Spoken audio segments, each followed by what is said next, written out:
বিলাসীপাৰা চহৰত সংঘটিত হৈছে মানৱ সমাজক লজ্জানত কৰা এক ঘটনা। এগৰাকী 15 বছৰীয়া নাবালিকা ছাত্ৰীক চাৰি লম্পদে ধৰ্ষণ কৰা কাৰ্যই তীব্ৰ চাঞ্চল্যৰ সৃষ্টি কৰিছে সমগ্ৰ চহৰখনত। ইয়াৰ পিছতো বিলাসীপাৰা আৰক্ষীয়ে এজনো ধৰ্ষণকাৰীক গ্ৰেপ্তাৰ কৰিব নোৱাৰাত দুৰ্ভগীয়া পৰিয়ালটোৰ লগতে ক্ষোভিত হৈ পৰিছে স্থানীয় বিভিন্ন দল সংগঠন।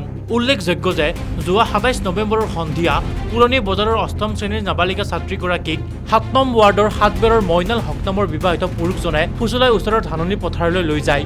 তাতে আন 3জন লম্পদৰ সৈতে নাবালিকা ছাত্ৰীগৰাকীক ধৰ্ষণ কৰে বুলি জানিব পৰা গৈছে। পিছদিনা দুপৰীয়া নাবালিকাগৰাকীক পথাৰৰ মাজত উদ্ধাৰ কৰে পৰিয়ালৰ লোকে আৰু উদ্ধাৰৰ লগে লগে ধৰ্ষিতা নাবালিকাগৰাকীক লৈ দুৰ্ভগীয়া পৰিয়ালটোৱে বিলাসীপাৰা আৰক্ষী থানাত উপস্থিত হৈ ঘটনা সন্দৰ্ভত এখন এজাহাৰ দাখিল কৰে।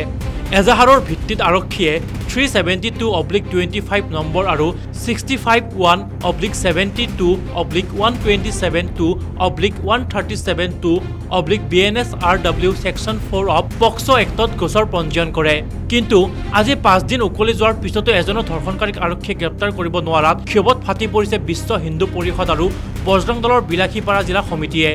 আগন্তুক 24 ঘণ্টাৰ ভিতৰত আৰক্ষীয়ে দোষীক গ্ৰেপ্তাৰ নকৰিলে ৰাজপথ কবাই তুলিব বুলি হুংকাৰ প্ৰদান কৰিছে দল সংগঠনসমূহে।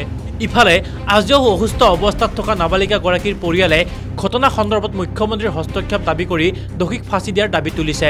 ইয়াৰ পিছত বিলাসীপাৰা আৰক্ষীয়ে ঘটনা সন্দৰ্ভত কি পদক্ষেপ গ্ৰহণ কৰিব সেয়া সময়ত হ'ব লক্ষণীয়। যোৱা 27 নৱেম্বৰত 15 বছৰীয়া ছোৱালীক মইনাল হকে ফুচলাই লৈ যায় আৰু লগতে 3টা মানুহ লগত লৈ এই ছোৱালীজনীক গেংৰেপ কৰে। তাৰপিছত তাৰ পিছদিনা তাৰ মাক দেউতাকে ছোৱালীজনীক বিচাৰি পায়। তাৰপিছত আমাৰ বিলাসীপাৰা থানাত লৈ আহি এজাহাৰ দাখিল কৰে। এজাহাৰ দাখিল কৰাৰ পিছতো আজি 4 দিন হৈ যায়। হোৱাৰ পিছতো আমাৰ বিলাসীপাৰা প্ৰশাসনে এতিয়ালৈকে এটা ৰেপিষ্টকো এৰেষ্ট কৰা নাই। তো আমাৰ বিশ্ব হিন্দু পৰিষদ বজৰং দলৰ পৰা বিলাসীপাৰা ধুবুৰী জিলা প্ৰশাসনক এইটোৱে সকিয়ানি দিছোঁ যে অতি সোনকালে এই 4টা ৰেপিষ্টক এৰেষ্ট কৰিব লাগে আৰু উচিত শাস্তি দিব লাগে। যদি এৰেষ্ট নকৰে 24 ঘণ্টাৰ ভিতৰত এৰেষ্ট নকৰে আমাৰ বিশ্ব হিন্দু পৰিষদ বজৰং দলৰ পৰা ৰাজপথ কবাবলৈ বাধ্য হ'ম। ছোৱালীজনীৰ অৱস্থা বহুত বেয়া, এতিয়া চিকিৎসাধীন হৈ আছে।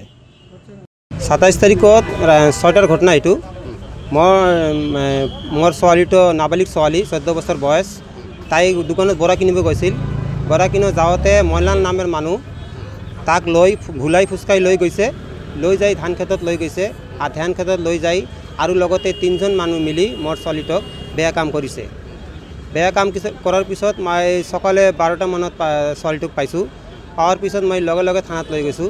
থানাত লগে লগে যাই তাৰ কেছ কৰিছোঁ তাৰ নামত। কেছ কৰাৰ পিছত সিহঁতে এতিয়া আৰক্ষীক ধৰা নাই। মই চৰকাৰলৈকে অনুৰোধ কৰিছোঁ কি এই মানুহটোক ধৰিব লাগে আৰু শাস্তি দিব লাগে। যেতিয়া এই মানুহটোক যদি শাস্তি দিয়া নহয় তেনেহ'লে আৰু ল'ৰা ছোৱালী আৰু বহুত আছে, সিহঁতৰ লগে এনেকুৱা ঘটনা হ'ব। মই নোখোজোঁ কি এনেকুৱা ঘটনা আৰু হয়। সেইকাৰণে আমি অসমৰ মুখ্যমন্ত্ৰীৰ পৰা আবেদন কৰিছোঁ কি এই মানুহটোক শাস্তি দিব লাগে, তাক ফাঁচীৰ অৰ্ডাৰ দিব লাগে আৰু কেতিয়াবা এনেকুৱা ঘটনা কৰিবলৈ সাহস নকৰে। মই এইটো অনুৰোধ কৰিছোঁ আমাৰ মুখ্যমন্ত্ৰীৰ পৰা। মইনালৰ মানুহৰ ঘৰটো হ'ল 7 বৰত 6 নম্বৰ ৱাৰ্ডত পৰে। বিলাসীপাৰাৰ পৰা সুৰুজ্জামান, নিউজ ডেস্ক ৰিপৰ্ট।